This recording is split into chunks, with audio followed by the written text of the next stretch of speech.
Beleza. Today too that I brought directly from the lab. There you go. So guys, good morning everyone. It's a pleasure and a challenge actually to be here today because the topic is scientific proof of existence of God. And one thing that I have to say off the bat is that we are going to have to use our imagination a lot today. That's one thing. And the other thing is that we're going to be listening and hearing very, very, very large numbers and very, very, very small numbers. The way that I could try to get some satisfying line of thought, at least for myself, onto coming to terms with this very difficult concept to maybe get proof of, but very easy to accept was through using some mathematics and probability. So like we're going to be talking a lot about that. So Spiritist tells us that we... So tu quer ver se fica... Do you think if turning off the lights, is it too dark? It's up to you guys. Is it too dark? Is it better? It's better to see it. Better to see, all right. So we find in Spiritism, and that's not only in the Book of Spirits and other literature, but also basically every Spiritist speaker that talked about this theme always bring to the audience the concept that we really need to recognize the author from the works.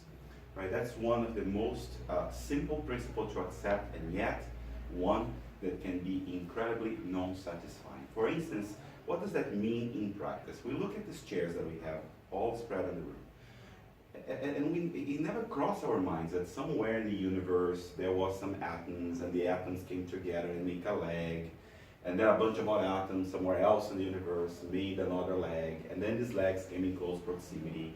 And just happens that they found these discussions and all they came together and boom, you have the chair there.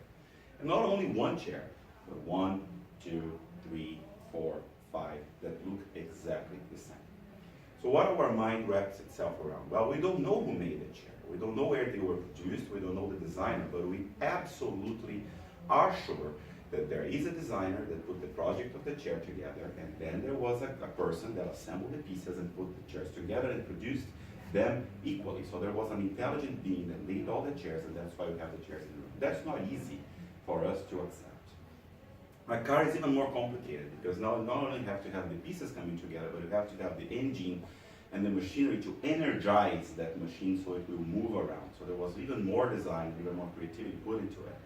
And we don't doubt for a second that there was engineers and makers involved into that. But when it comes to the universe, which is a far more complex and perfect effect, right? There are all the cells talking to each other. There is the storms forming and going. There are the planets in perfect orbits. Then it's difficult to accept. Then we think that there was an explosion in the beginning that was totally accidental and things came together close to each other and produced everything that we see.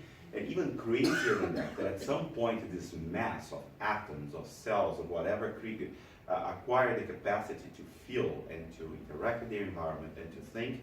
And it's very hard for us to accept that that has a creator behind it because we don't have a picture of the creator. We don't have a movie showing the moment of creation.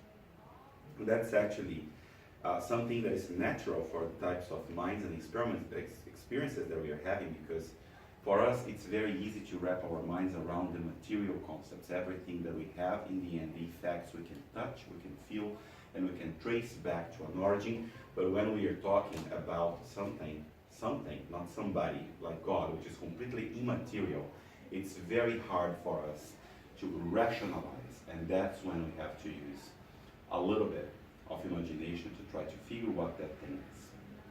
So, to begin with, I'd just like to show you a few experiments that, for me as a chemist and a biochemist, of course, there are different ways that people try to study the effects or the creation of this thing called God.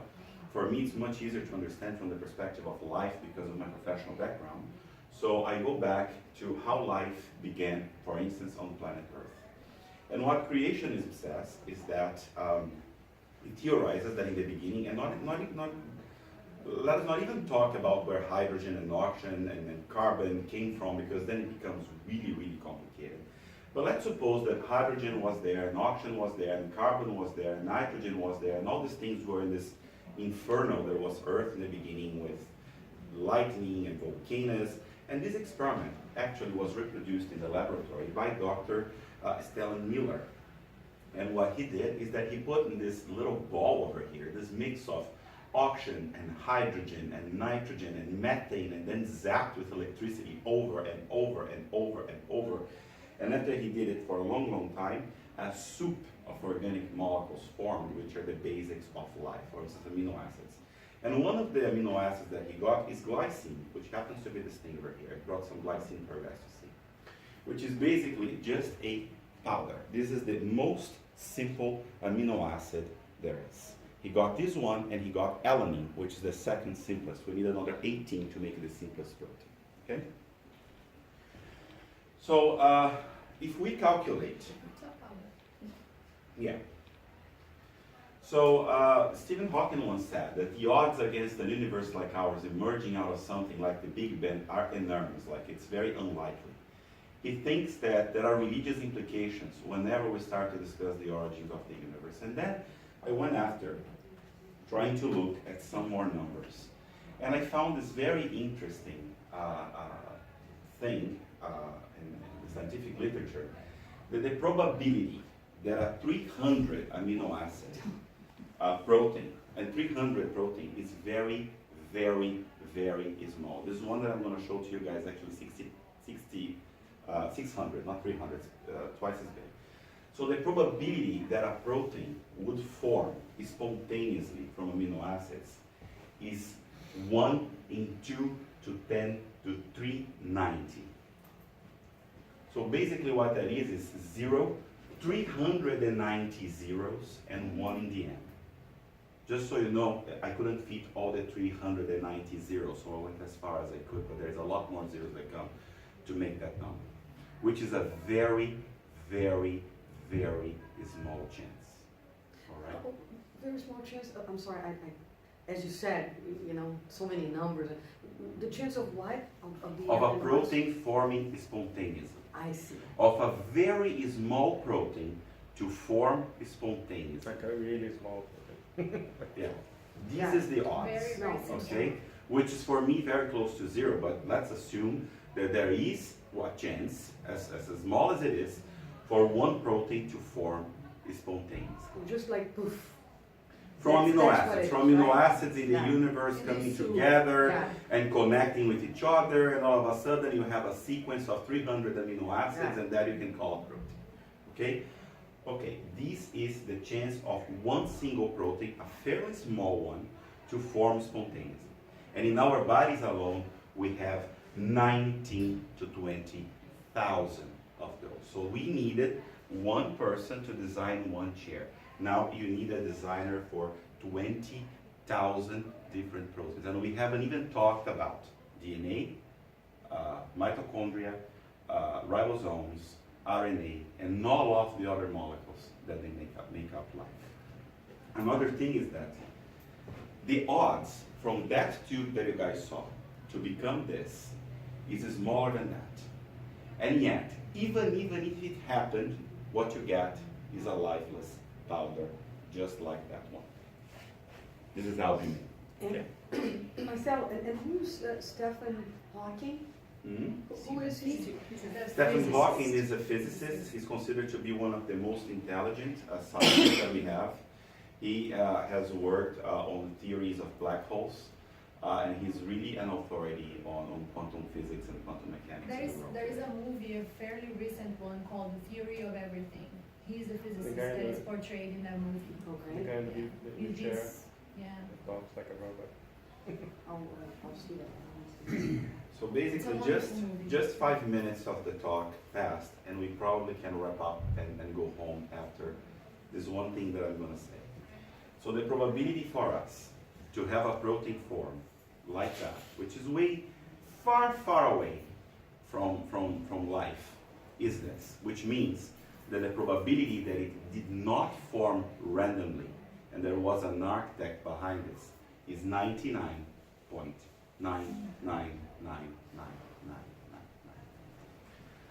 So now you pick your side.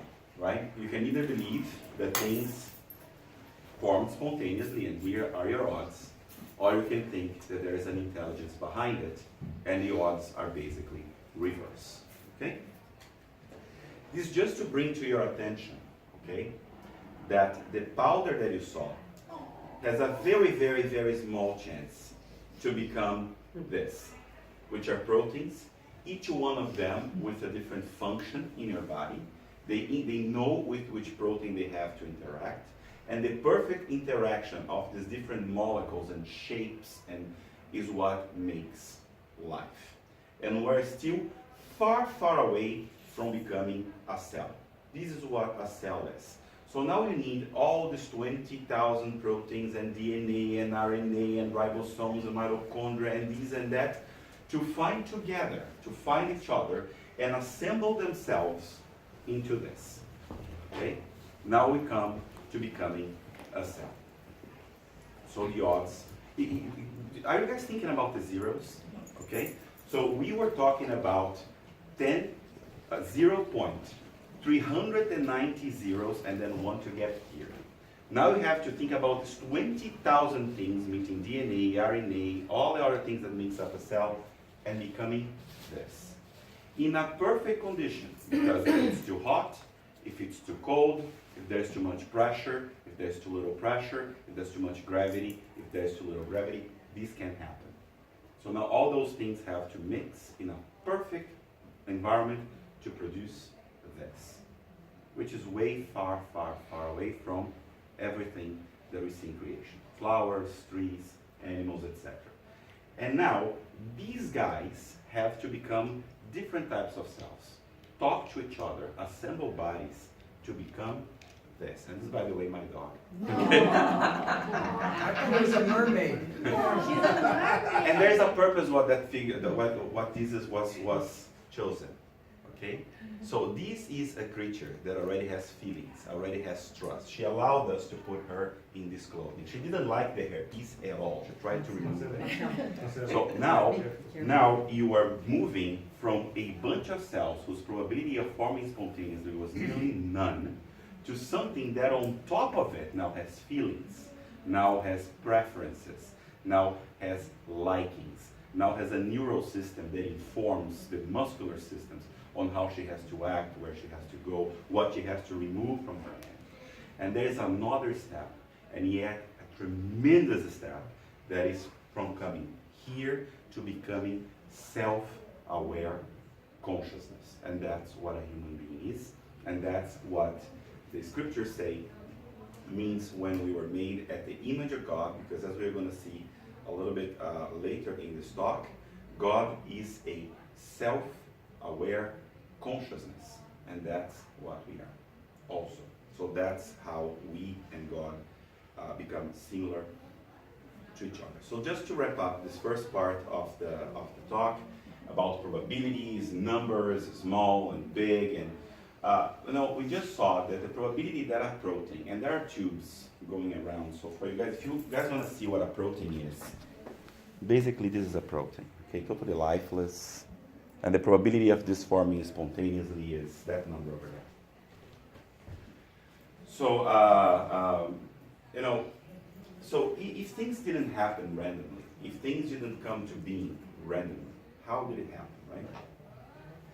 So now we have to start studying Spiritism a little bit because it really gives us some answers. For instance, question 4 says, where we may find proof for the existence of God. And I just made this plain with numbers and probabilities to justify this axiom that the answer is in an axiom that you apply to all of your sciences. There is no effect without a cause, right? And if if the cause is the chair and the proteins and life itself and flowers that we see and the planets that are all spread around the world, that has to be a cause, and this cause needs to be intelligent from what we have discussed.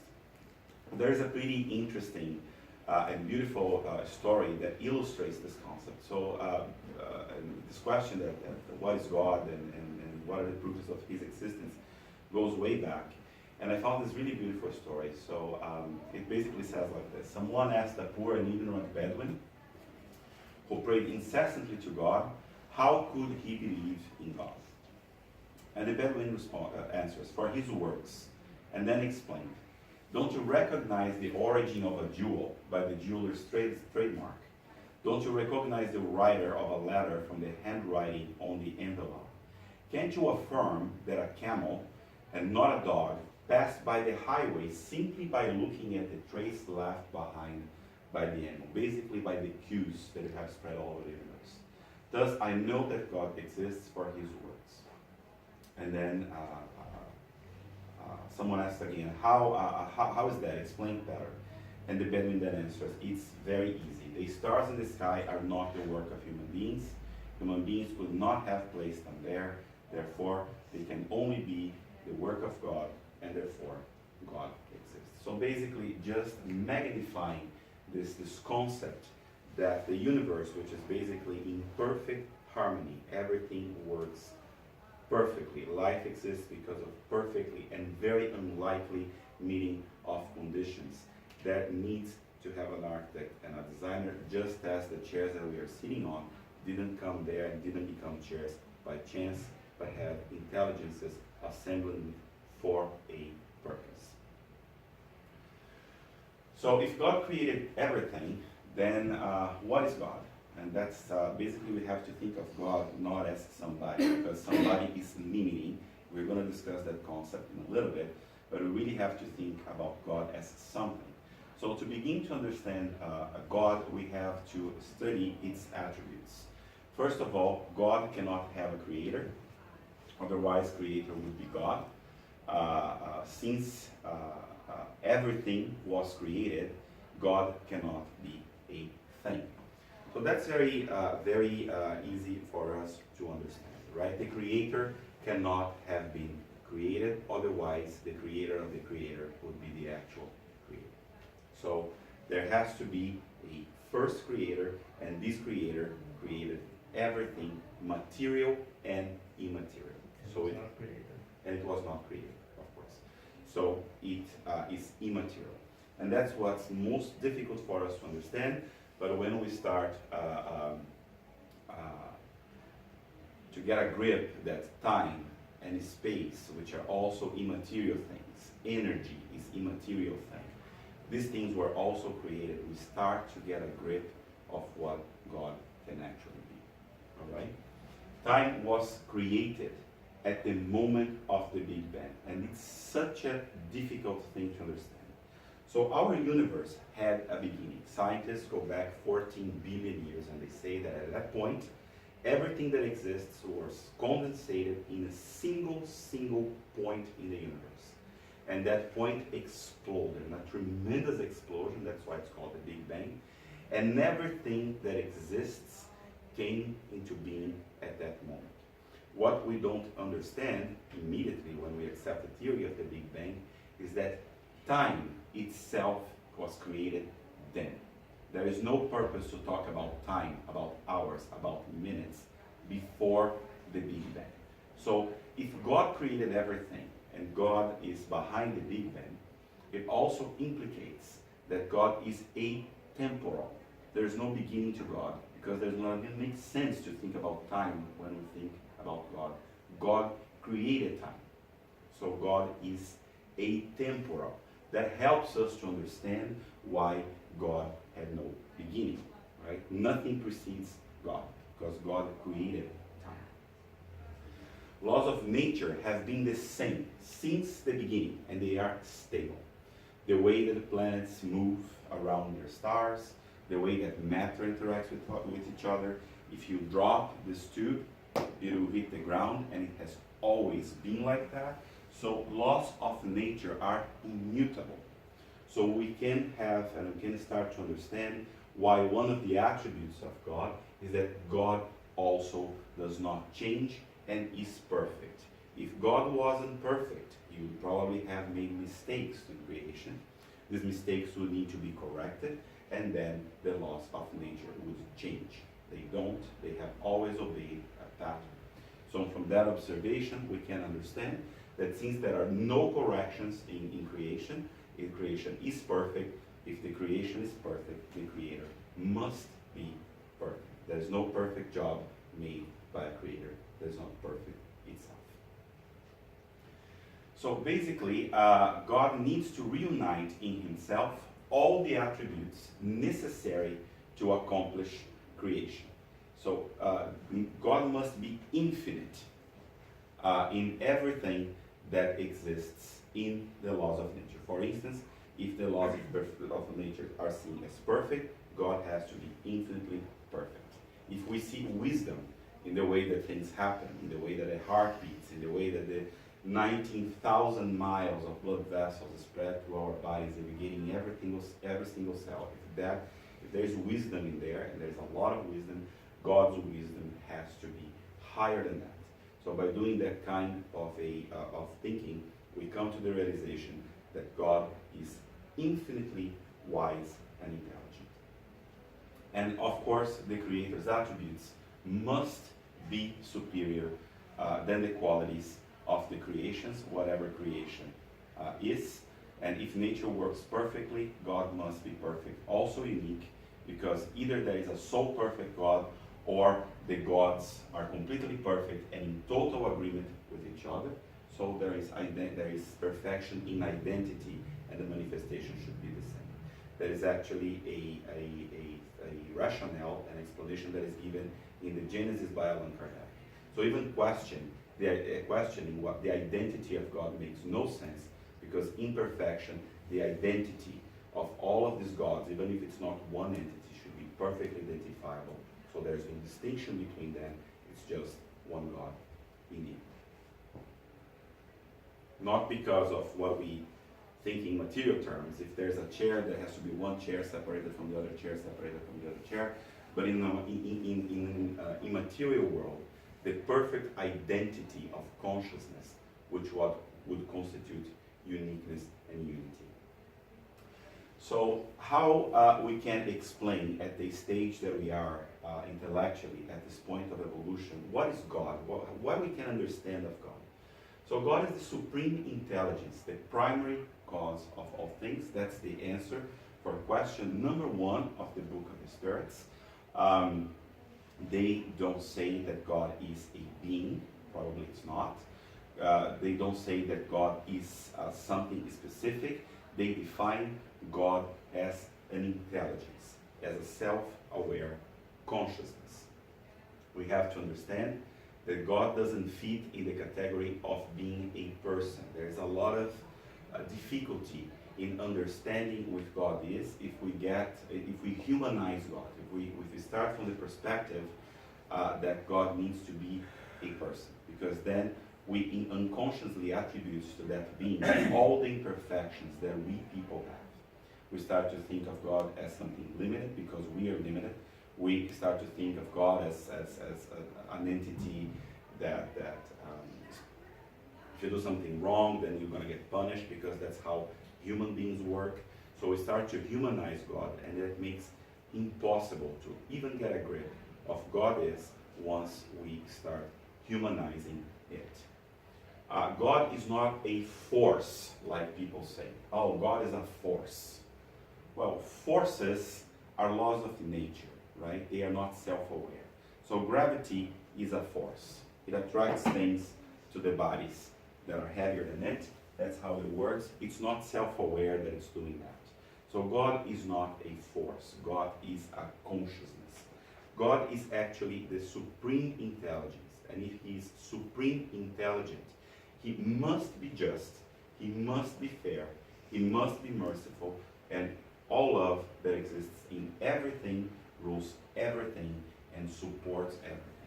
If God is the supreme self-aware consciousness that gives rise to every other consciousness, such as ours, we have God in ourselves, and we are connected to God through our consciousness.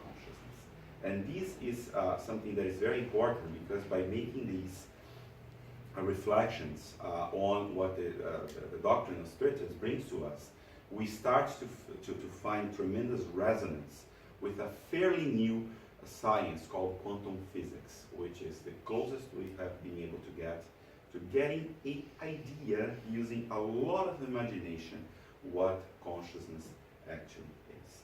So this is the definition that is much more scientific about what God could be. It's just a self-aware consciousness that is primary to everything and any means, everything. So I would like to invite you now, we're going to watch a 10-minute movie. It can become very, very crazy at times, and we're going to have time to talk about it. But it's important for you, this is just a very tiny bit of what quantum mechanics is and how we're approaching to understanding what this consciousness is through science. So we're going to watch this, and then I have some more slides in the end, and we can talk about some concepts at the very end if you feel like it. Quantum mechanics is really the play and display of information, play and display of potentiality, waves of information, waves of potential electron. And it's important, the word potential. This isn't the world of electrons, it's the world of potential electrons. But when you have to ask the question, waves of what, really? What is the field that is waving? Is it the ocean? No, it's a universal ocean, an ocean of pure potentiality, an ocean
think that for now, that's enough crazy.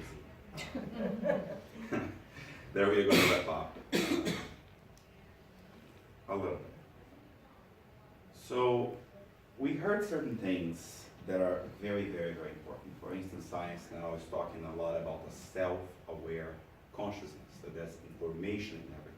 Even before the Big Bang, there's information. Information in atoms, information in cells, information in the universe, information in how things work and why they work. So where information came from. Information means to come from an intelligent principle. So the Spiritist, science, everybody's talking about a supreme self-aware consciousness capable of infusing information in everything. All right? Another scientist here just said that the day that we are able to control the amount of energy that exists in one hydrogen atom, we're going to be able to create big bangs. So we are talking about self-aware intelligent consciousness controlling energy sufficient to produce universes. What are we? We are self-aware intelligent consciousnesses, correct? Not to the point yet of controlling the energy that exists in one atom of hydrogen, but that's what we are doing. So apparently, what science and Spiritism is converging at is that at one point in evolution, every intelligent, self-aware consciousness will have the power, not the supreme power, but the power to do amazing things. And it's actually very similar to what Jesus said when he said that once we evolved and had faith and acquired the capacities that we need, doing the things that he did and much more would not be a problem. So it seems that Jesus was actually a great quantum physicist. So there are some implications to what we have seen, and I think that after seeing a little bit of science and doing a little bit of math and trying to use our imagination a little bit, because really this requires a lot of imagination, we can start to get to understanding some of the attributes of God. So we see that Supreme Intelligence created really a set of perfect laws that conduce each creature to perfection, whether these laws are written in what we call quantum mechanics, whether it's written in classic physics, whether it's written in chemistry, whether it's written in the forces that regulate the universe, which are gravity, electromagnetism, strong and weak forces. So basically there are a set of perfect laws which are natural and moral that conduce each creature to relative perfection. And to be able to achieve that, the Creator must be perfect. So that's where your perfect attribute comes from. From that we realize that everything that happens in our lives, whether we are joyful because they happen, or because we are sorry, or we are sad or happy, it gives some comfort to understand that this is part of a bigger plan.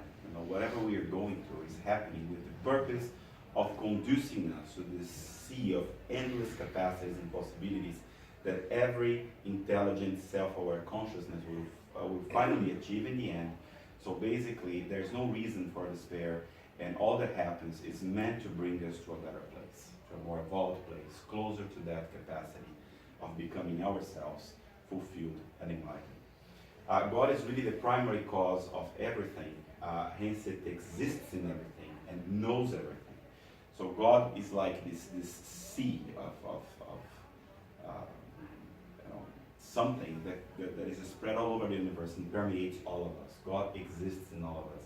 So there is not really hiding things from God, or doing this because God wants, or doing that because God doesn't want. We can't hide anything from God. And God, being a completely loving, supreme intelligence, He allows us to do everything, but He holds us responsible to everything. So that is an attribute of something that is supremely intelligent, fair, and just. God, intelligence and consciousness is basically in every particle, in every atom, and in every spirit. So there's just one God that connects everything. And what comes from that is the very principle, quantum principle of entanglement. We are all connected. what we do to each other returns to us. Everything that was created at the same time is connected by creation. So what we wish to others, we are wishing also to ourselves. What we do unto others, we also do to ourselves. So when Jesus said, love thy neighbor like you love yourself, that's exactly it. The way you act towards others is the way that you're acting towards yourself. The love that you give to others, it is the love that you experience first. The negativity that you shower onto others, you experience that first. So we are all connected, and at the anatomic level, by the quantum principle of entanglement, which is basically translated as God is in everything, is omnipresent, and connects everything. And I'm not sure if you guys are ready for a little bit more science, but while I was studying, I found something that is very interesting, a very new concept called the Baton Concept. So the Baton theory is something that is absolutely mind-boggling, but it's so beautiful. So what it says is that our universe is just one possible universe, just a membrane where everything is happening. So the planets are here, we are here somewhere. And this in the real universe, which is composed of a lot of different parallel universes, which are vibrating, these beings are like pieces of fabric. They exist somewhere, and they just do these movements of vibrating like this. And eventually, every 1 trillion years, one being shocks with another being. And this produces an explosion, like the Big Bang, creating new universes. So every 1 trillion years this happens, and it's cyclical. Because once the universe expands to its limit, it starts to contract, the energy starts to cool off, the being that migrated far from the other being starts to collapse back, and in 1 trillion years, the same beings collide again, producing another Big Bang, renovating these universes. So what physics tells us, and this is a very new concept in physics, by the way, is that there is no beginning for the universe, and there is no end. To begin with, there's not a universe. There are many, many different universes, and there's not beginning or end to the universes. They are just renovated from time to time. This is a cyclical event that had no beginning and will never have an end. Every cycle lasts approximately 1 trillion years. That's the calculation that we came. Don't ask me how they came to this number, because that don't even I understand.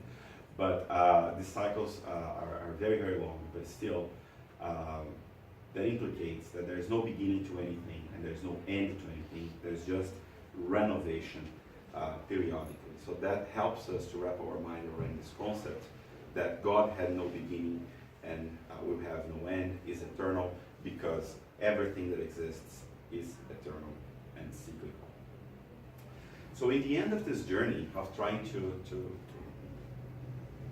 find scientific proof for the existence of God and how the molecules form and where things came from and how life came to be, and using laboratory materials and then a little more math and trying to go to the realm of physics, I came up with something for myself. I really believe that we always existed in the loving plan of God.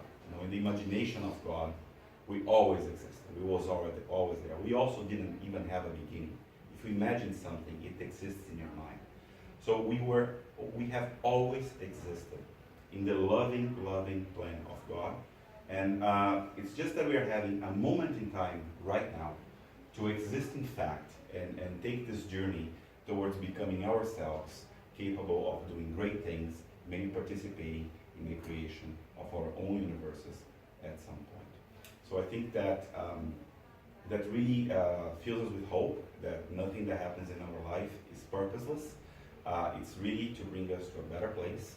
There is something that is in command and something that is absolutely perfect and intelligent. So I hope that we can all learn sooner better than later to enjoy the ride to perfection. That's the message that I'd like to leave you with.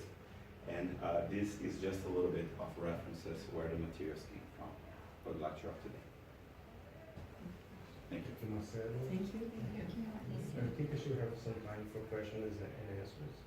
So if someone wanna clarify something or ask, we have some time. And the movie here, there's two types of it. I highly recommend this. This is the closest that quantum mechanics will ever be of becoming intelligible for us. And there is a 2-hour movie and a 6-hour version of it. So it depends on how much information you want to get. So Marcelo, I guess on a couple of weeks ago, we discussed about the triple aspect of spiritism, right? Science, religion, and a philosophical doctrine. And Kardec said that there will be a time that I think that phrase is actually from Emmanuel, that the existence of God and information about the spiritual life will leave the temples of religion and will emerge from the temples of science as mathematical equations. Right. That is like a direct quote from Emmanuel, and I think it's basically what we are seeing right now, that science is getting closer to aspects, right, that are so... Science has changed a lot, and it's changing very fast. For instance, if you go back to the 50s or 60s, you'd find scientists swearing that there's no way that there would be life in other planets, at least life how we know it, right? And now you can find one single scientist that would say that there's no planet with life out there. That's absolutely sure that there is. We just we haven't found them yet. I think that's the same, at least with the physical sciences. Physical sciences are much closer to getting there than others. We are, in biology, for instance, we are too concerned with solving daily physical life problems. We want to cure diseases. We wanted to make people age in a way that diminishes suffering or diminishes limitations. So we are too involved with trying to deal with these little things. But physics really is this science that makes you look outwards. It's astrophysics. You look at the universe, you try to understand how big things work. And through their equations, it's becoming very, very clear that there is a flow of information that exists in everything that can't be explained by randomness. That's basically why I put the Stephen Hawking saying that the odds, of course that you can calculate a probability that everything happened by chance. It's just that it's so small. It's zero. Let's talk about the protein because it's what I could get a number for, and it's enough for the example today. Think of something that has a chance of 0.0000000, now say 0 another 300 times, percent chance of happening. You would say that that's 0. That's so small that the chance of that happening by chance is none. And I think that what physics is discovering is that, it's the chance that this architecture that you can see the laws of mathematics more clearly than others. And mathematics is a very interesting science because either you do it right or your calculations will collapse at some point and you get to nowhere. So it only gets somewhere if you do it perfectly. So through mathematics we understand the universe because we're getting there. So I think that we're starting to see a transition in human science from being very distant from religion and God and this thing we don't understand, we don't care about, to actually coming a lot closer to accepting that. That there is a supreme being. But we have to understand too that are 3,000 years now of science and religion fighting and religion persecuting scientists and scientists having a negative attitude against religion because of the persecution. So there are thousands of years of that. So to change the minds of the scientists and the population into integrating them. People believe that science and religion are always fighting with each other because that's what has happened for over 2,000 years. So it'll take a while for things to change, but I think they are. And that was exactly my point, because the Spiritist knowledge, the way it's put let's say, classically in those five books, it is constructed, as you said, so well, things in tango and, support one another so well. And there is one single principle that you have to kind of believe in order for all of that to make sense. If you assume that single thing to be true, everything else derives as a logical conclusion, which is there is a God. That's And I think that the great service of Spiritism is also to make us look at the spiritual side. Start to think about things that we don't see and don't touch necessarily. Some of us do, but most of us don't, right? Because I think it's, for instance, if we go back to physics, not Spiritism, we know that 90% of the observable universe is made of this thing called dark energy. There's a reason we call it dark energy. You cannot see it, you cannot measure it, but things just fall apart if you don't assume that there is a dark energy there that's 90% of the universe. So what we can see and touch and feel is only 10%. Right? But we know that there is, in the spiritual plane, for instance, and now of course I'm making elucubrations out of my own thinking about these things. We know that there is a spiritual plane that has many more souls than the ones that are incarnated, that also have lots of dimensions there, that have direct influence on how things happen in the material world. So is dark energy related to the spiritual world in any way? Is there's a crosstalk there? Is it something that comes from a different plane of existence that regulates and rhymes over what happens in this plane of man? So I think that when we start to come to thinking about these things, and the great service of Spiritism is really to make us aware that there are other realities, there are other realms, there are other things going on other than what we can see, is when we can free our imagination to start grasping what science is trying to tell us. Because the funny thing about watching these movies is that the scientists who study this have a tremendous tough time to explaining this to other people. So they can see it in their equations, they can see it, they can explain it to each other by doing mathematics, but when they have to put it in words that we understand, they also have a tremendous tough time to explain these concepts. Yeah, but this is, it's exactly right. I mean, some decades ago, almost very few, if any, scientists would embrace the idea of another element to explain things that they could not, right? And now we have Stephen Hawking and some others, even Einstein started pointing out that, hey, there's some other elements here that we cannot explain. They would refute science and religion, or for Spiritism, this beautiful doctrine, tripartite doctrine, right? That touches on science and on the spirit part of the whole doctrine and the philosophy, right? Now some scientists, as these exponent ones, are really maybe in a soft way, in an implicit way, but saying, hey, there's some things, there must be something else out there, because some things we cannot explain scientifically. Correct. I think that for people like that, like Hawkins and others, still few, this is a great development. That I have to, I don't mean to correct you, but the beauty is, we now can explain scientifically. We cannot explain scientifically using classical physics, like Newtonian physics, which was great to resolve physical problems, like why an apple fall from the tree. Newtonian physics resolves the problem. You know, what happens when one body bumps into another, there is a crash between two bodies. Newtonian physics is fantastic for that. But when we start to study the behaviors of energy, of the atoms, of the makeup of the universe, then Newtonian physics collapses absolutely, and then you have to start finding other things. And that's what quantum mechanics is. But once you find quantum mechanics, it starts to enlighten you about a bunch of other things that you didn't initially realize.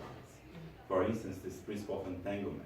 Two atoms that were created at the same time are forever entangled.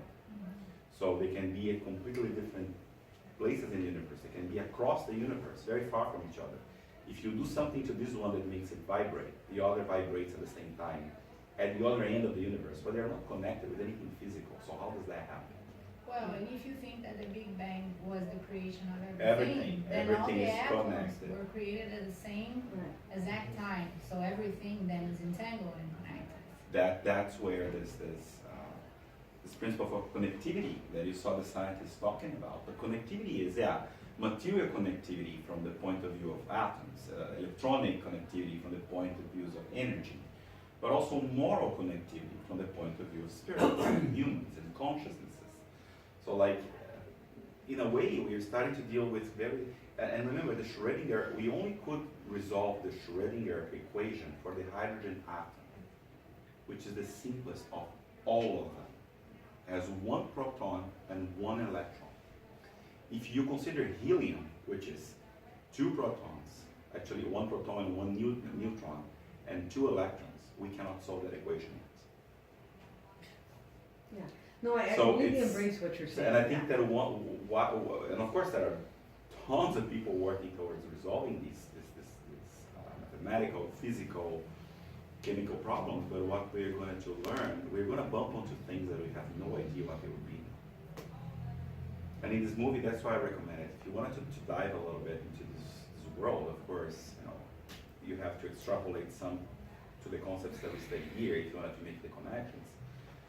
But you find a lot of mind-boggling concepts that are being proven every day in the laboratories and through equations, through solution of physical problems. And that's exactly what Nino said. We are very close, I believe, to the point where our belief in God and in the supreme self-aware consciousness will come from the lab, really. And we won't really have to believe much. We're going to be able to actually see it happening. Not because somebody took a picture of God, not because there's a movie showing him, mixing things and boom, the Big Bang happening, but from his works, from the equations and the behaviors of matters and energy that we are going to decipher. Thank you, Marcelo. I think we are close to